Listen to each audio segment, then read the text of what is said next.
السلام علیکم ورحمۃ اللہ وبرکاتہ نحمده ونصلی علی رسولہ الکریم اما بعد فاعوذ باللہ من الشیطان الرجیم بسم اللہ الرحمن الرحیم رب اشرح لی صدری ویسر لی امری واحلل عقدۃ من لسانی یفقہوا قولی۔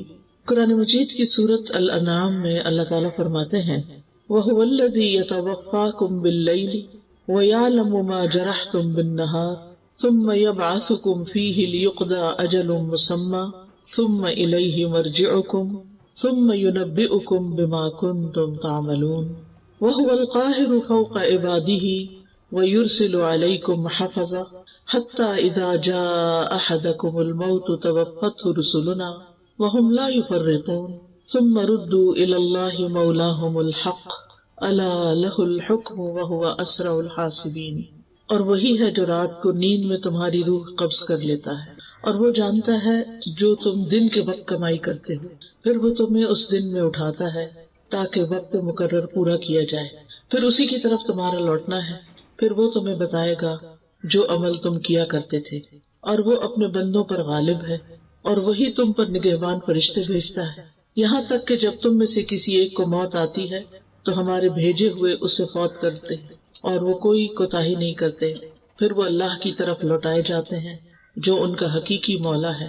خبردار، اسی کے لیے فیصلہ کرنے کا اختیار ہے اور وہ سب سے زیادہ جلد حساب لینے والا ہے۔ ان آیات میں آپ دیکھ رہے ہیں کہ اللہ سبحانہ وتعالیٰ نے پہلے ہر انسان کے سونے اور جاگنے کا ذکر کیا ہے، پھر مرنے اور پھر مر کر جینے کا ذکر ہے۔ تو ہر روز ہم یہ ایکسپیرینس کرتے ہیں، یعنی نبی صلی اللہ علیہ وسلم نے جب لوگوں کو آ کر یہ بتایا کہ تم مرنے کے بعد دوبارہ اٹھائے جاؤ گے تو انہیں یقین نہ آیا۔ انہوں نے کہا کہ یہ کیسے ممکن ہے کہ مرنے کے بعد ہم پھر اٹھائے جائیں، بس مر گئے تو ختم ہو گئے۔ ما ہی الا حیاتنا الدنیا نموت و نحیا، زندگی تو بس دنیا کی زندگی ہے، ہم جیتے ہیں، ہم مرتے ہیں، بس ختم ہو جاتے ہیں۔ تو ان لوگوں کا آخرت پر یقین نہیں تھا، تو ان کو سمجھایا گیا کس چیز سے؟ ہر روز کے سونے اور جاگنے کے عمل سے، کہ کس طرح انسان ہر روز رات کو سو جاتا ہے، اللہ تعالیٰ اس کی ایک روح قبض کرتے ہیں، پھر وہ صبح جاگ اٹھتا ہے۔ تو ایسے ہی ہوگا کہ موت کے بعد انسان سو جائے گا اور پھر قیامت کے دن دوبارہ اٹھے گا۔ جیسے روزانہ سونے کے بعد اٹھنا کچھ مشکل کام نہیں، تو اللہ سبحانہ تعالیٰ کے لیے موت کے بعد کسی کو زندہ کرنا، دوبارہ جگانا، اٹھانا کچھ مشکل کام نہیں، اور یہ کام اللہ سبحانہ تعالیٰ کے لیے بہت آسان ہے۔ اللہ سبحانہ تعالیٰ روزانہ اسی طرح انسانوں کے ساتھ تصرف کرتے ہیں تاکہ وہ اپنی مقررہ مدت پوری کر لیں، یعنی جتنی زندگی ان کی لکھی ہوئی ہے اس دنیا میں، جتنا ان کو رہنا ہے اتنا وہ رہ جائیں، اور پھر جب ان کی مدت پوری ہو جاتی ہے، ان کا وقت ختم ہو جاتا ہے، تو فرشتے آ کر ان کی روح قبض کر لیتے ہیں، اور فرشتے اللہ تعالیٰ کا حکم ماننے میں کچھ بھی دیر نہیں کرتے، ذرا لمحے کے لیے بھی کوتاہی نہیں کرتے، اور جس وقت جس کی موت لکھی ہوتی ہے اس وقت اس کو دنیا سے لے جاتے ہیں، اور پھر اللہ سبحانہ تعالیٰ ہی کی طرف سب کی واپسی ہے۔ اسی لیے جب کوئی فوت ہو جاتا ہے تو ہم کیا کہتے ہیں؟ انا للہ و انا الیہ راجعون، کہ بے شک ہم بھی اللہ کے لیے ہیں اور ہم اسی کی طرف واپس جانے والے ہیں، ہم بھی لوٹ کے جانے والے ہیں، ہم بھی پلٹنے والے ہیں، جہاں سے آئے ہیں وہیں واپس جائیں گے، اور یہ واپسی یقینی ہے۔ تو یہاں پر جو آیت میں لفظ آیا ہے وَهُوَ الَّذِي يَتَوَفَّاكُم بِاللَّيْلِ، وہ جو تمہیں رات کے وقت فوت کر دیتا ہے۔ توفی کا مطلب ہوتا ہے کسی چیز کو پورا لے لینا، تو حقیقت میں اس کا اطلاق موت پر ہوتا ہے، لیکن مجازی معنوں میں نیند کے لیے بھی، کیونکہ نیند جو ہے وہ موت کی بہن ہے، نیند موت سے ملتی جلتی چیز ہے۔ تو اللہ سبحانہ تعالیٰ رات کو نیند کی حالت میں تمہاری جانوں کو لے لیتا ہے، یعنی انسان کے اندر سے ایک روح نکل جاتی ہے۔ اسی لیے آپ دیکھیں کہ بعض اوقات جو خواب ہم دیکھتے ہیں اس میں ہم کسی دوسرے ملک میں ہوتے ہیں، مرے ہوئے انسانوں سے ملاقات کر رہے ہوتے ہیں، بعض اوقات کوئی ہمیں میسج دے رہا ہوتا ہے جو مر چکا ہوتا ہے۔ آج اس صبح ایک خاتون نے مجھے میسج کیا کہ میرے داماد کی ایکسیڈنٹ میں ڈیتھ ہوئی ہے، اور وہ 4 دفعہ مجھے خواب میں آ کے ایک ہی بات کہتا ہے، اور جب وہ بات کہہ دیتا ہے تو اس کے بعد یکا خوف سے میری آنکھ کھل جاتی ہے۔ تو آپ بتائیں کہ اس کا ہم کریں کیا؟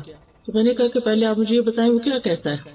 کہتے وہ کہتا ہے کہ آپ میری امی سے جا کے کہیں کہ میرے ساتھ ایسا سلوک نہ کریں، میں ان کا بیٹا ہوں، میں انہی کا بیٹا ہوں، اور وہ میرے ساتھ ایسے نہیں کریں. اب کیسے نہیں کرے؟ تو میں نے کہا کہ اس سے تو یہی اشارہ ملتا ہے کہ ماں کسی بات پر اس سے خفا تھی جب وہ فوت ہوا ہے، ناراض تھی، اور شاید اس ناراضگی کا کچھ اثر ابھی تک دل میں باقی ہے. تو ظاہر ہے کہ اگر کوئی شخص فوت ہو جاتا ہے اور اس کی ماں اس سے ناراض ہے تو پھر خیر نہیں، پھر کچھ نہ کچھ آگے اس کی پکڑ ہے، کتنی ہو تو اللہ ہی بہتر جانتا ہے. لہٰذا دنیا میں انسانوں کے ساتھ ہمیں اپنے معاملات صاف کر لینے چاہیے.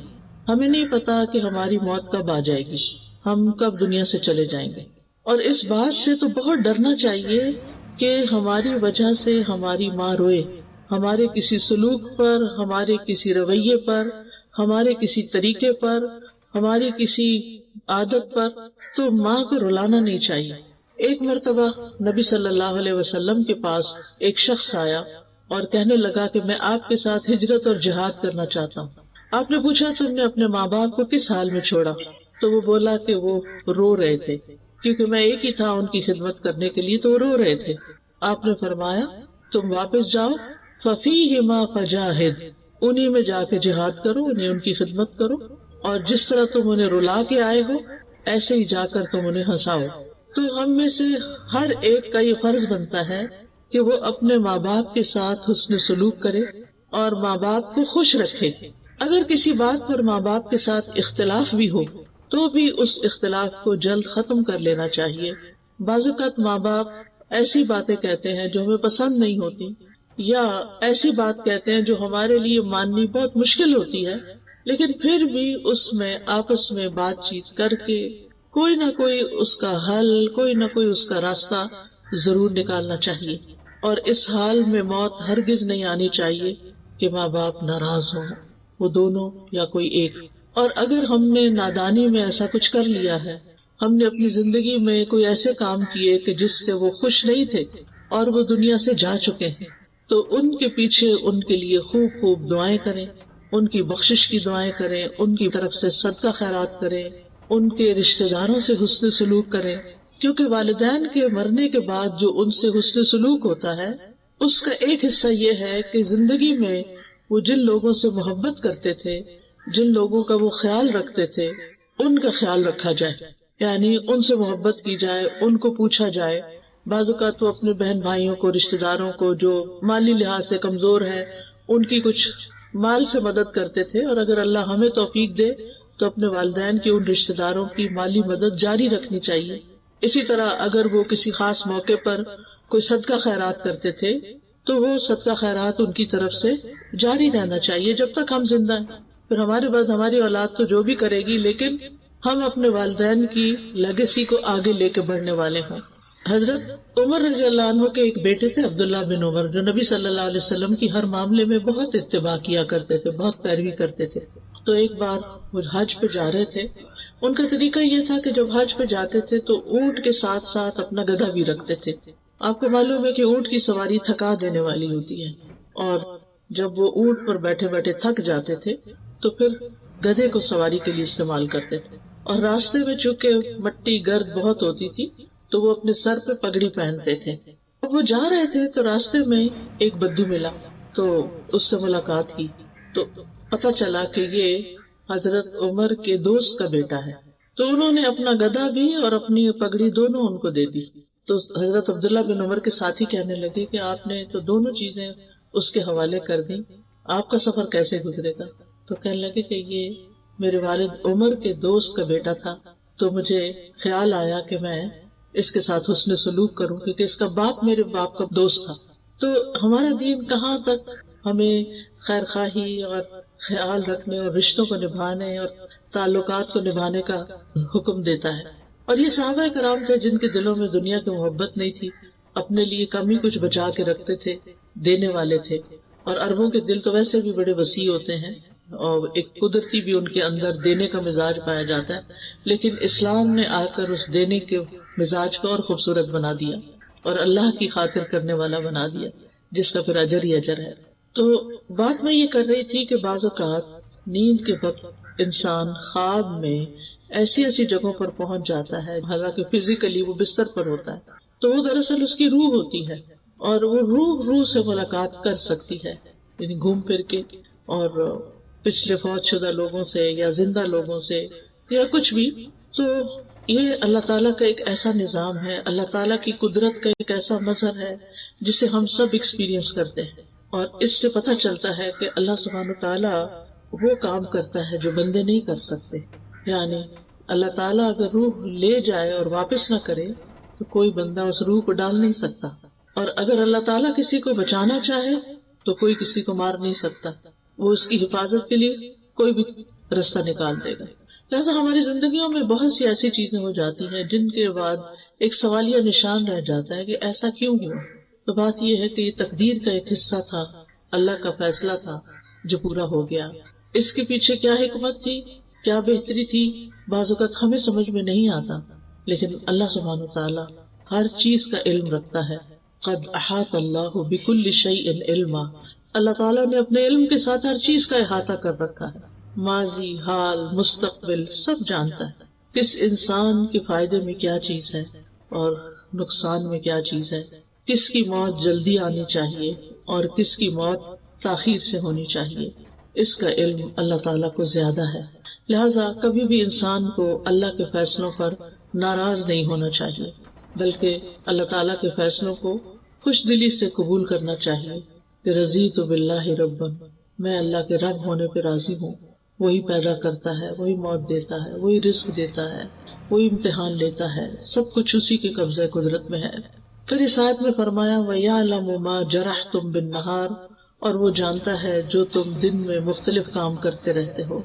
جرح کا لفظی مطلب ہوتا ہے زندہ چیز کی جلد، اسکن جو ہوتی ہے، اور چمڑے کو کسی تیز دھار چیز کے ساتھ پاڑ دینا، جیسے چھری، تلوار، ناخن، کچلی والے دانت، ان کے ذریعے اسکن کو کاٹنا جرح کہلاتا ہے۔ اسی لیے زخم کے لیے لفظ جرح استعمال ہوتا ہے، اور زخمی کو مجروح کہتے ہیں۔ اردو میں بھی یہ لفظ استعمال ہوتا ہے، مجروح۔ تو یہاں مراد اس سے ما جرحتم کا مطلب یہ نہیں کہ جو تم چیرتے پاڑتے ہو، بلکہ مطلب یہ ہے کہ جو کام تم اپنے ہاتھ سے یا زبان سے کرتے جاتے ہو۔ یعنی بعض اوقات انسان کے ہاتھ بھی دوسروں کو تکلیف دیتے ہیں، اور بعض اوقات زبان تو مجروح، زخمی کر ہی دیتی ہے دوسروں کو۔ یعنی جس قسم کے بھی تم کام کرتے ہو وہ سارے اللہ کے علم میں ہیں۔ ثم یبعثکم فیہ لیقضی اجل مسمی، پھر وہ تمہیں نیند کی حالت میں فوت کرنے کے بعد دن میں اس نیند سے جگا دیتا ہے، تاکہ ہر شخص اپنی وہ عمر پوری کر لے جو اللہ کے علم میں اس کے لیے مقرر کی گئی ہے، اس دنیا میں اس کے لیے مقدر کی گئی ہے۔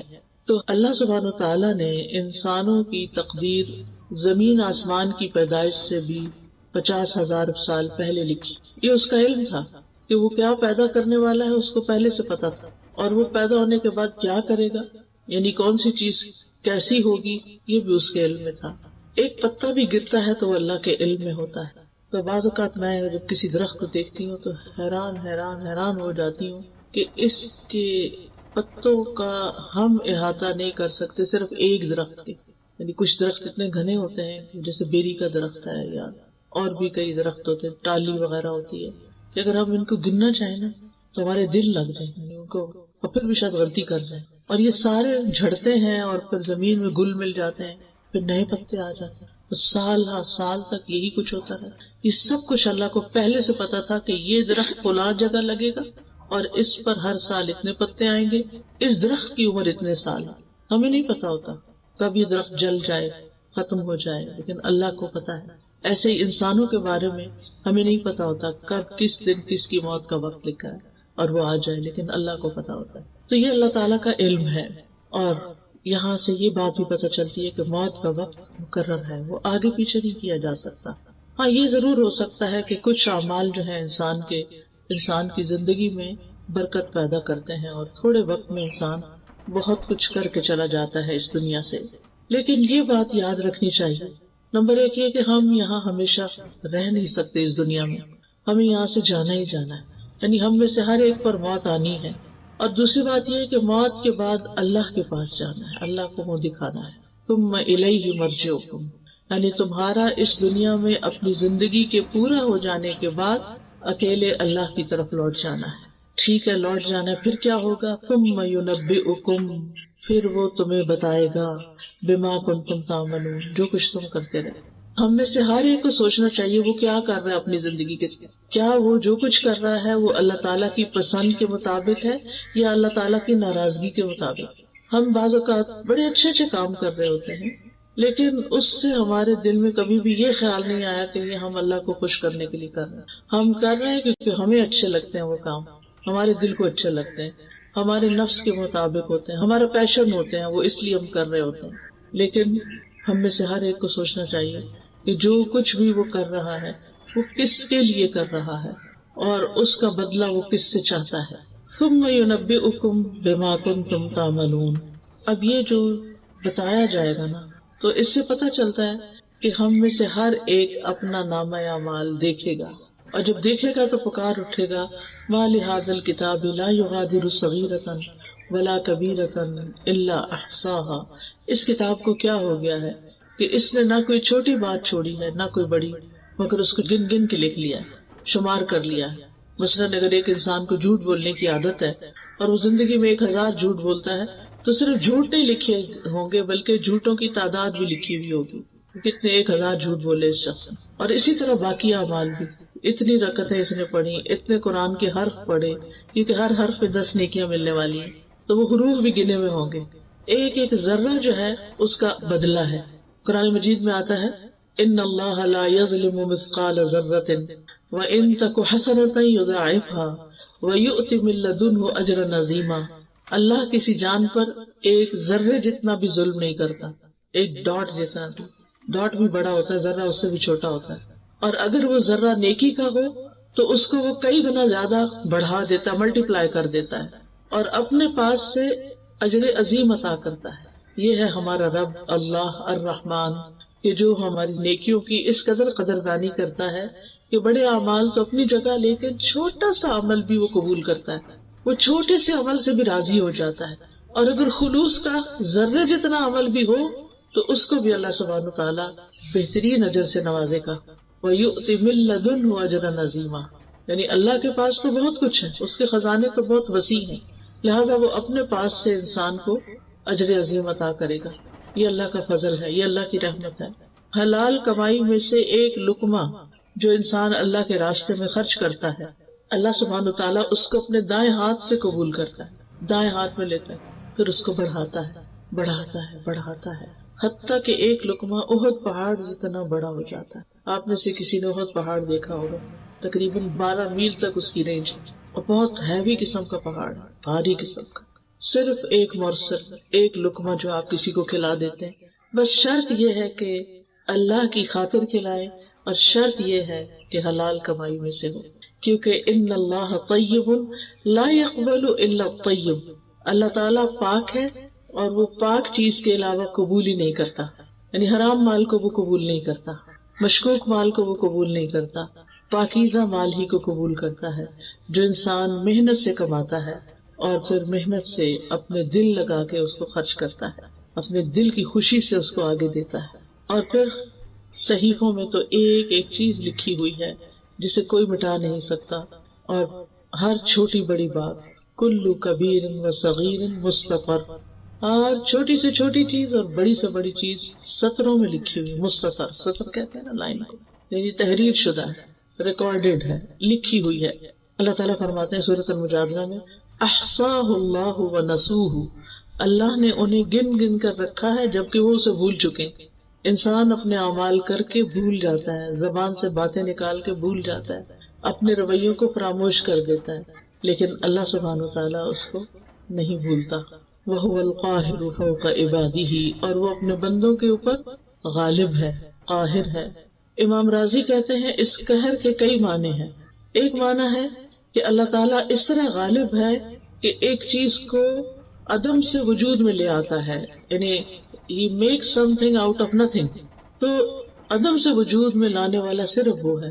ہم انسان جو کچھ بناتے ہیں وہ اللہ کے بنائے ہوئے چیزوں کو مولڈ کرتے رہتے ہیں، اسی کو ڈھالتے ہیں، مختلف شکلوں میں ان کو بنا لیتے ہیں، اپنے پاس سے کچھ نہیں کر سکتے. کہ کوئی چیز سرے سے ہے ہی نہیں اور ہم اس کو ایجاد کر لیں. دوسرا یہ ہے کہ جو چیزیں موجود ہیں ان کو وہ فنا کرنے پر بھی غالب ہے، یعنی نہیں تو بنانے پہ قادر ہے، اور ہے تو اس کو ملیامیٹ کرنے پر بھی قادر ہے. اور پھر تیسری چیز یہ ہے کہ متضاد چیزوں کو پیدا کرتا ہے، یعنی رات اور دن اور اسی طرح بہت ساری چیزیں. اور چوتھی بات یہ کہ وہ اپنے فیصلوں کو نافذ کرنے پہ قادر ہے، یعنی جو اس نے ڈیسائیڈ کیا ہو وہ اس کو کر لیتا ہے. یعنی انما امرہ اذا اراد شیئا ان یقول له کن فیکون، اس کو صرف کن کہنے کی ضرورت ہوتی ہے. 4 چیزوں کو اس نے اپنے ہاتھ سے بنایا، باقی سب کن کہہ کے بنایا. وہ 4 چیزیں کون سی ہیں؟ قلم، آدم علیہ السلام، جنت عدن اور عرش الہی، اور باقی چیزیں کن کہہ کے. ان 4 چیزوں کو اللہ نے بڑی عزت بخشی ہے. قلم کو عزت دی ہے، عرش کو عزت دی ہے، آدم علیہ السلام کو عزت دی ہے، اور جنت عدن کو عزت دی ہے. پھر فرمایا وَيُرْسِلُ عَلَيْكُمْ حَفَظًا، وہ تم پر نگران بھیجتا ہے، یعنی فرشتے. حفاظت کے فرشتوں کی 2 قسمیں ہیں. ایک وہ ہیں جو ہمارے جسم کی حفاظت پر مامور ہیں، بدن کی حفاظت کرتے ہیں اور اس کو گھیرے ہوئے ہوتے ہیں، اس سے شیطان کی تکلیفوں کو دور کرتے ہیں. سورۃ الرعد میں آتا ہے لَهُ مُعَقِّبَاتٌ مِّن بَيْنِ يَدَيْهِ وَمِن خَلْفِهِ يَحْفَظُونَهُ مِنْ أَمْرِ اللَّهِ، اس کے لیے اس کے سامنے سے اور اس کے پیچھے سے پہرے دار مقرر ہیں جو اللہ کے حکم سے اس کی حفاظت کرتے ہیں. يَحْفَظُونَهُ مِنْ أَمْرِ اللَّهِ، یعنی من امر اللہ سے مراد بِأَمْرِ اللَّهِ، اللہ کے حکم کے ساتھ. دوسرے وہ فرشتے ہیں جو انسان کے اعمال کی حفاظت پر مامور ہیں، یعنی جو ایک ایک حرکت اور ایک ایک کام پر نگاہ رکھتے ہیں اور ہر ایکشن، ہر چیز کا پورا ریکارڈ مینٹین کر رہے ہیں. جیسا کہ اللہ تعالیٰ فرماتے ہیں ام یحسبون انا لا نسمع سرهم ونجواهم بلا ورسلنا لدیہم یکتبون، کیا وہ سمجھتے ہیں کہ ہم ان کے راز اور ان کی سرگوشیاں نہیں سنتے؟ یعنی یہ جو چھپ چھپ کے باتیں کرتے ہیں ہمیں نہیں پتا؟ کیوں نہیں، ہمارے بھیجے ہوئے فرشتے ان کے پاس ہی لکھتے رہتے ہیں. ہم سمجھتے کوئی نہیں سن رہا، ہم دائیں دیکھتے ہیں، بائیں دیکھتے ہیں، اوپر نیچے دیکھتے ہیں، کوئی نہیں اب بات کر لو. نہیں، فرشتے تو کہیں نہیں جاتے، وہ تو ادھر بیٹھے ہوتے ہیں. آپ شروع کرتے ہیں لکھ کے یا بول کے یا وسپر کر کے، وہ ساتھ ہی لکھنا شروع کر دیتے ہیں اور ریکارڈ کر لیتے ہیں. لہذا انسان کہیں بھی محفوظ نہیں ہے کہ وہ کہیں چھپ جائے یا اللہ سے بھاگ جائے. بھاگ کے دکھائے نہیں بھاگ سکتے، جانا تو اسی کے پاس ہے. کوئی موت سے نہیں بھاگ سکتا، کوئی اللہ تعالیٰ کے حضور حاضر ہونے سے نہیں بھاگ سکتا. جو بھاگے گا اس کو پکڑ کر اللہ کے حضور حاضر کر دیا جائے گا. اور ان فرشتوں کو حافظین بھی کہا گیا ہے، وَإِنَّ عَلَيْكُمْ لَحَافِظِينَ كِرَامًا كَاتِبِينَ يَعْلَمُونَ مَا تَفْعَلُونَ، اور بے شک تم پر یقیناً نگران مقرر ہیں جو معزز لکھنے والے ہیں، وہ جانتے ہیں جو کچھ تم کرتے، ان کو سب پتا ہے، تمہارے کھلے چھپے ہر چیز کا انہیں علم ہے. اب سوال یہ پیدا ہوتا ہے کہ اللہ تعالیٰ نے فرشتوں کے ذریعے نامہ اعمال کیوں لکھوایا ہے؟ یعنی اللہ تعالیٰ کو اگر خود ہی پتا ہے تو پھر فرشتوں سے کیوں لکھوایا ہے؟ اس میں بندوں کے لیے شفقت اور نرمی ہے، کیونکہ جب ان کو پتا ہوگا کہ اللہ تعالیٰ خود نگرانی کر رہا ہے، اور پھر یہ کہ فرشتے بھی لکھ رہے ہیں اور ان کا نامہ اعمال تیار کر رہے ہیں، اور یہ نامہ اعمال قیامت کے دن سب لوگوں کے سامنے انہیں پیش کیا جائے گا، یا دائیں ہاتھ میں دیا جائے گا یا بائیں ہاتھ میں دیا جائے گا، تو یہ اللہ تعالیٰ کی مہربانی ہے کہ پہلے سے ہی بتا دیا گیا ہے. اور اس طرح وہ اپنے اس نامہ اعمال کی حفاظت کرتے ہیں کہ یہ سب کے سامنے آ جائے گا تو اس کی بہت سخت شرمندگی ہوگی. تو مجھے اپنے ظاہر اور باطن کو ایک کر لینا چاہیے. یہ نہیں کہ میرے 2 روپ ہوں، ڈبل فیس ہو، میں لوگوں کے سامنے کچھ ہوں، میں تنہائی میں کچھ ہوں، میں اپنوں میں کچھ اور ہوں اور کسی اور کے سامنے اور ہوں، اپنے گھر میں کچھ اور ہوں اور باہر کچھ اور ہوں. نہیں، انسان ہی رہے اور لوگوں سے زیادہ اپنے رب سے ڈرنے والا ہو. پھر فرمایا حتی اذا جاء احدکم الموت توفته رسلنا، یہاں تک کہ جب ان میں سے کسی کی موت کا وقت آ جاتا ہے تو ہمارے فرشتے جو اس سلسلے میں مقرر ہیں وہ اس کو پورا لے لیتے ہیں. یعنی یہ جو کراون کاتبین ہیں یہ زندگی کی مدت ختم ہونے تک بس حفاظت کرتے ہیں، اور جب مدت ختم ہو جاتی ہے تو دوسرے فرشتے آ جاتے ہیں، ڈیوٹی چینج ہو جاتی ہے. یہ فرشتے چلے جاتے ہیں ہمیشہ کے لیے واپس، اور وہ فرشتے آتے ہیں جنہیں انسان کو فوت کرنے کا کام دیا گیا، وہ فوراً حاضر ہو جاتے ہیں، اور ان کا سردار ملک الموت کہلاتا ہے. جب موت کا وقت آتا ہے تو فرشتے دور تک حد نگاہ نظر آنے لگتے ہیں انسان. آپ نے دیکھا ہوگا کہ کئی مریض یہ بھی کہتے ہیں کہ بہت لوگ آ گئے ہیں، جگہ بناؤ، کھڑکی کھول دو، دروازہ کھول دو، پیچھے ہٹ جاؤ، جگہ بناؤ، یہ اکثر سننے کو ملتا ہے، یعنی مرنے والا اس طرح کی باتیں کر رہا ہوتا ہے۔ تو مومن کی روح جب فرشتے لینے آتے ہیں تو حد نگاہ تک فرشتے، اور وہ نورانی چہروں والے ہوتے ہیں، خوبصورت فرشتے ہوتے ہیں، جس کی وجہ سے میت کو ایک اطمینان ہو جاتا ہے۔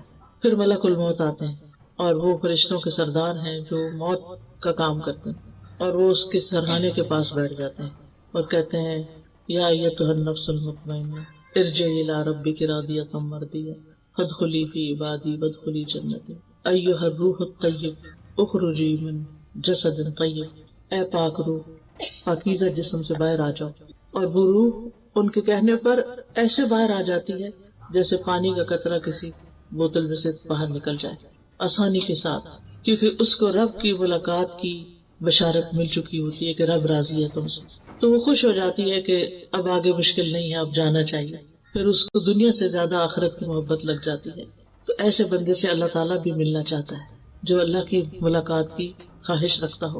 ابن عباس کہتے ہیں کہ بہت سے فرشتے ملک الموت کے معاون ہیں، لہٰذا جو ہی روح نکلتی ہے تو ملک الموت روح نکال کے لے کے فوراً فرشتوں کے حوالے کر دیتے ہیں۔ پھر وہ جو نیک شخص ہوتا ہے اس کے لیے جنت سے کفن آتا ہے، روح کے لیے الگ کفن ہوتا ہے، اور جنت کی خوشبو حنوط بھی لاتے ہیں، اس کا نام حنوط ہے، حانون باء طے، تو وہ اس خوشبودار کفن میں اس کی روح لپیٹتے ہیں اور اس کو لے جاتے ہیں فوراً، یعنی فرشتے اس کو لے کے آگے چل پڑتے، آسمانوں کی طرف جاتے ہیں۔ جہاں جہاں سے فرشتے گزرتے ہیں اس روح کو لے کر، تو فرشتوں کا کوئی بھی گروہ جو راستے میں نظر آتا ہے وہ پوچھتا ہے کہ یہ کون پاکیزہ روح ہے، یعنی اس کی خوشبو کی وجہ سے اور اس کے احترام کی وجہ سے تو پتہ چلتا ہے کہ یہ تو فلاں، جو دنیا میں اس کا سب سے اچھا نام تھا، عزت سے جس نام سے اس کو بلایا جاتا تھا، اس نام کے ساتھ بتایا جاتا ہے کہ فلاں کی روح جا رہی ہے، حتیٰ کہ وہ پہلے آسمان تک پہنچتی ہے۔ پھر وہ دروازہ کھٹکھٹاتے ہیں، پھر وہ پوچھتے ہیں کہ کون ہے، تو بتایا جاتا ہے کہ فلاں کی روح ہے، پھر اس دروازہ کھول دیا جاتا ہے، اور کرتے کرتے اس طرح 7ویں آسمان پہ پہنچ جاتی ہے، علیین، اعلیٰ علیین میں پہنچ جاتی ہے۔ تو بہرحال دنیا میں جسم کو نہلایا دھلایا جاتا ہے اور پھر قبر میں لٹایا جاتا ہے، اور پھر اس کی روح واپس آتی ہے اس کے جسم میں، اور پھر حساب کتاب ہوتا ہے۔ وَهُمْ لَا يُفَرِّطُونَ، اور وہ روح نکالنے میں کوئی کمی نہیں کرتے، یعنی وقت مقرر سے پہلے نہیں جاتے اور موت کا وقت پورا ہونے کے بعد تاخیر نہیں کرتے، یعنی اپنی ڈیوٹی پرفیکٹلی انجام دیتے ہیں، کوئی کوتاہی نہیں کرتے، نہ پہلے جاتے ہیں نہ لیٹ جاتے ہیں، عین ٹائم پر۔ اور پھر یہ بھی معنی کیا گیا ہے کہ روح کو اس کے مقام تک پہنچانے میں کوئی کمی نہیں کرتے، اگر وہ اعلیٰ علیین سے تعلق رکھتا ہے تو وہاں لے جاتے ہیں اس کو، اور اگر کوئی برا انسان ہے، بدکار انسان ہے، تو اس کو سجین میں بھی لے جاتے ہیں، کیونکہ آسمان کے دروازے ایسے لوگوں کے لیے کھلتے ہی نہیں، اور ان کو پٹخا مارا جاتا ہے اور سجین میں ان کی روح جاتی ہے، اور سجین ایک قید خانہ ہے۔ سجین کے بارے میں عام طور پر لوگوں کے اندر غلط فہمی پائی جاتی ہے۔ اس میں ہم دیکھتے ہیں کہ علماء جو ہیں سجین کے 2 معنی کرتے ہیں، ایک تو وہ جو قرآن مجید میں آتا ہے کلا ان کتاب الابرار لفی علیین، اور پھر اسی طرح لفی سجین جو برے لوگوں کا نام اعمال ہے۔ اس کا معنی کیا ہے کہ فجار کے برعکس نیک لوگوں کی کتاب یا نامہ اعمال جو ہے وہ علیین میں رکھا جاتا ہے۔ قال الاعمش عن شمر بن عطیہ عن ہلال بن یساف قال سأل ابن عباس کعبا، ابن عباس نے کعب رضی اللہ عنہ سے سوال کیا، وَأَنَا حاضر، اور میں اس وقت وہاں خود موجود تھا، ان سجین، سجین کے بارے میں، قال ہی الارض السابعۃ، کہ یہ 7ویں زمین ہے، وفیہا ارواح الکفار، اور اس میں کفار کی روحیں ہوتی ہیں، وسألہ عن علیین، اور ان سے علیین کے بارے میں بھی پوچھا، فقال ہی السماء السابعۃ، تو انہوں نے کہا کہ یہ 7واں آسمان ہے، وفیہا ارواح المؤمنین، اور اس میں مومنوں کی روحیں ہیں، وہکذا قال غیر واحد ان السماء السابعۃ، کہ وہ 7ویں آسمان میں ہے، یعنی علیین کہاں ہے؟ 7ویں آسمان میں، اور وہاں علیین ایک طرح سے سمجھو جنت ہی ہے۔ اب وہاں پر پہنچ کر ثم ردوا الی اللہ مولاہم الحق، پھر وہ اپنے حقیقی مولا، سچے مولا، اصل مولا یعنی اللہ سبحانہ وتعالیٰ کی طرف لوٹا دیے جاتے ہیں۔ کیوں؟ تاکہ ان کا حساب لیا جائے، تاکہ وہ قیامت کے دن جزا سزا پا سکیں۔ مولا جو ہے اس کا معنی ہوتا ہے جو لوگوں کے سارے امور اور معاملات کا ذمہ دار ہوتا ہے، یعنی جو گھر والوں کو ان کے کاموں میں اسسٹ کر رہا ہوتا ہے. تو حقیقی مولا جو ہے وہ اللہ سبحانہ تعالیٰ ہی ہے. الا لہ الحکم وہو اسرع الحاسبین، خبردار حکم اسی کے لیے ہے اور وہ سب سے جلد حساب لینے والا ہے. یعنی ساری مخلوق کو یک بارگی اٹھا کے سب سے اکٹھا حساب بھی لے سکتا ہے، اس کے لیے کچھ مشکل نہیں. تو ان آیات سے یہ پتہ چلتا ہے کہ اللہ تعالیٰ اپنی تمام مخلوقات کی حرکات و سکنات کا احاطہ کیے ہوئے ہے. پھر یہ کہ سونا اور جاگنا اللہ کی بنائی ہوئی آخرت کی یاد دلاتا ہے، اور یہ یاد آنی چاہیے. پھر یہ کہ ہمیں موت کی تیاری کرنی چاہیے، موت کو یاد رکھنا چاہیے. ہر نماز میں اپنی موت کو یاد رکھیں، اس سے نماز میں خشوع و خضوع آئے گا. پھر موت کی حقیقت پہچاننے کے لیے دوسری مصیبتیں ہلکی ہو جاتی ہیں، اور کسی کی موت کی خبر سن کے اپنی موت کے بارے میں ضرور سوچیں. یہ نہ سوچے کہ ہمارا تو اس سے تعلق کوئی نہیں، وہ تو دوسرا خاندان ہے اور اس کو کووڈ-19 کی ویکسین سوٹ نہیں کی، لہٰذا اس پر تو یہ مسئلہ ہو گیا اور ایسا فوت ہو گیا تو ہماری تو ابھی نہیں باری. نہیں، کسی کو نہیں پتا کون لائن کے کس نمبر پر ہے. اور پھر یہ ہے کہ موت کو ناپسند نہیں کرنا چاہیے بلکہ اچھے کام کرنا چاہیے، تاکہ موت کے وقت جو ہماری زندگی ہے وہ خوبصورت ہو. کیونکہ ہر ایک نے مرنا ہے، موت کا فرشتہ بھی مقرر ہے، موت سے فرار ممکن نہیں، موت سے کوئی بھی بچنے والا نہیں. یعنی کوئی یہ نہیں کہہ سکتا کہ میں بچ جاؤں گا، بلا میں نے دوائی ایجاد کر لیا اور وہ کھا لوں گا اور کبھی موت نہیں آئے گی مجھ پر، ایسا نہیں ہو سکتا. پھر یہ کہ موت کا وقت اور جگہ بھی مقرر ہے. پھر یہ بھی یاد رکھنا چاہیے کہ موت کی سختیاں بھی ہیں. کلا اذا بلغت التراقی وقیل من راق وظن انہ الفراق والتفت الساق بالساق. ہرگز نہیں، وہ وقت یاد کرو جب جان ہنسلیوں تک پہنچ جائے گی اور کہا جائے گا ہے کوئی دم کرنے والا، دم جھاڑ کرنے والا، اور وہ یقین کر لے گا کہ یقیناً جدائی کا وقت آ گیا ہے. پنڈلی پنڈلی کے ساتھ لپٹ جائے گی، اس دن تیرے رب ہی کی طرف روانگی کا وقت ہے. انبیاء علیہ السلام کو بھی موت کی شدت محسوس ہوئی تھی. اب یہ ہے کہ اگر کوئی اپنے قریبی لوگوں میں سے فوت ہو جائے تو کیا کرنا چاہیے؟ خبر سنتے ہی پہلے الفاظ انا للہ و انا الیہ راجعون پڑھنے چاہیے. پھر اس شخص کے لیے دعا کرنی چاہیے، لواحقین کے لیے دعا کرنی چاہیے. زبان سے رب کو راضی کرنے والے کلمات ہی کہنے چاہیے، یعنی ایسی باتیں نہیں کرنی چاہیے کہ جس سے اللہ تعالیٰ ناراض ہو. اللہ کی ناراضگی کے جملے نہیں بولتے. اللہ سبحانہ تعالیٰ کی تعریف کرنی چاہیے، صبر کرنا چاہیے. حدیث میں آتا ہے کہ صدمے کی پہلی چوٹ پر صبر کرنا، یعنی اصل صبر کیا ہے؟ جب چوٹ لگے تو اس وقت صبر کرے انسان. یہ نہیں کہ پہلے رونا دھونا مچا لے، چیخ چلا لے، پھر بعد میں کہ میں نے اب صبر کر لیا. وہ تو سب کو ہی آ جاتا ہے. یہ یاد رکھنا چاہیے کہ صبر کرنے سے اجر مل جائے گا. انما یوفی الصابرون اجرہم بغیر حساب. اور بے صبری کرنے سے کچھ بھی نہیں ملے گا، بلکہ اگر بے صبری میں اللہ تعالیٰ کی ناراضگی کے کلمات منہ سے نکل گئے تو الٹا شامت آ جائے گی. پھر یہ کہ ایک دوسرے کو صبر کی تلقین کرنی چاہیے. غم کے موقع پہ جزا فضا نہیں کرنی چاہیے، نوحہ نہیں کرنا چاہیے.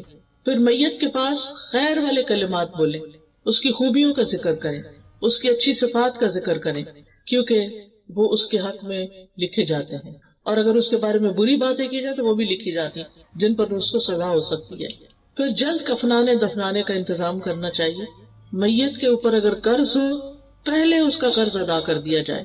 پھر قریبی رشتہ داروں کو میت کا غسل دینا چاہیے، بیری کے پانی سے. سفید اور اچھا کفن پہنانا چاہیے، ریشمی نہیں، کاٹن کا ہو.